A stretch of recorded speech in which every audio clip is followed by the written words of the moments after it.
कविता का नाम है जीवन। इस कविता के कवि हैं डॉक्टर कुलभूषण लाल मखीजा। तो चलिए इस कविता की पहली पंक्ति हम देखेंगे। जीवन है चलने का नाम, करना कभी नहीं विश्राम। इस पंक्ति के माध्यम से कवि हमसे ये कहना चाहते हैं कि जीवन चलने का नाम है। जीवन में कभी भी रुकना नहीं है, हमेशा मेहनत करते हुए आगे बढ़ते रहना चाहिए। हमें विश्राम नहीं करना है, तो आगे बढ़ते रहना है। विश्राम इस शब्द का अर्थ है आराम। तो हमें आराम करते हुए आलसी बनकर पड़े रहना नहीं चाहिए।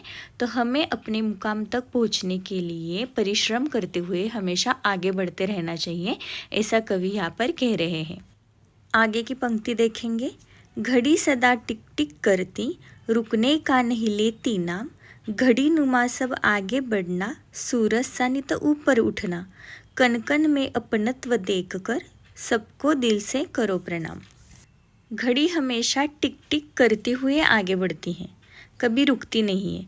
इसी तरह हमें भी घड़ी से प्रेरणा लेनी चाहिए। घड़ी नुमा इस शब्द का अर्थ है घड़ी के जैसे, घड़ी के तरह आगे बढ़ते रहना चाहिए। सूरज की तरह हमें नित ऊपर उठना चाहिए। नित यानी निरंतर, हमेशा ऊपर की तरह हमें क्या करना है, उठना है, बढ़ना है। जिस तरह सूरज बिना भेदभाव के पूरे कण कण में प्रकाश देता है, सभी जगह प्रकाश फैलाता है, उसमें अपनत्व का भाव दिखाई देता है।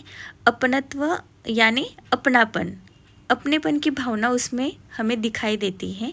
यह अपनेपन की भावना हमारे दिल में भी होनी चाहिए, और तभी हम दिल से सभी को प्रणाम कर सकेंगे। तो कवि इसके जरिए हमसे ये कहना चाह रहे हैं कि सभी को दिल से प्रणाम करो और सभी के प्रति अपने दिल में अपनेपन की भावना रखो। आगे की पंक्ति हम देखेंगे। लहराना सागर से सीखो, आसमान सा हृदय विशाल। सहनशील बन धरती जैसे, मिलजुल करते जाना काम। जो चलता वह आगे बढ़ता, मेहनत कर पाता पदनाम। इस पंक्ति के ज़रिए कवि हमसे ये कहना चाह रहे हैं कि लहराना अगर सीखना है तो हमें सागर से सीखना चाहिए। बच्चों, आपने सागर को देखा ही होगा, यानी समुंदर को देखा ही होगा कि उसकी लहरें कैसी आगे आगे बढ़ते हुए आती है। उसी प्रकार हमें अपने लक्ष्य की ओर आगे बढ़ते रहना है। आसमान की तरह हमें अपना हृदय विशाल रखना चाहिए। विशाल यानी बड़ा। हमें सभी की मदद करनी चाहिए। हमें पृथ्वी की तरह सहनशील बनना है।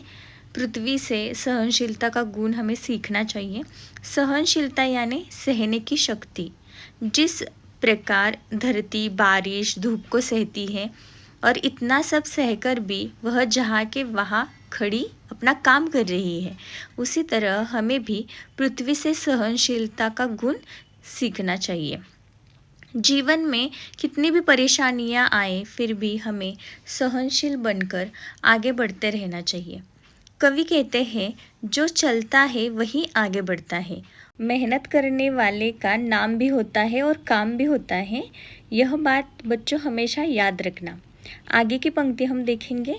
माँ जैसी हो मीठी बोली, मन में सच्चे उच्च विचार। अपने जैसा सबको जानो, सेवा से कर लो सुविचार। जीवन है चलने का नाम, करना कभी नहीं विश्राम। कवि इस पंक्ति के माध्यम से हमसे ये कहना चाह रहे हैं, माँ जैसी हो मीठी बोली। मीठी यानी मधुर। हमारी बोली कैसी होनी चाहिए? माँ की तरह मीठी। माँ कैसे हमसे प्यार से बात करती है, प्यार से सब समझाती है, उसी तरह हमारी बोली भी मीठी होनी चाहिए। साथ ही हमारे विचार कैसे होने चाहिए? सच्चे और उच्च होने चाहिए। हमें सदैव यानी हमेशा दूसरों को अपने जैसा समझना चाहिए, उनकी मदद करनी चाहिए। यही हमारी सेवा है, और यही सेवा का सुविचार यानी अच्छे विचार लेकर हमें सेवा करते हुए आगे बढ़ते रहना चाहिए। हमें कभी भी रुकना नहीं है, ना ही विश्राम करना है, निरंतर आगे बढ़ते रहना है।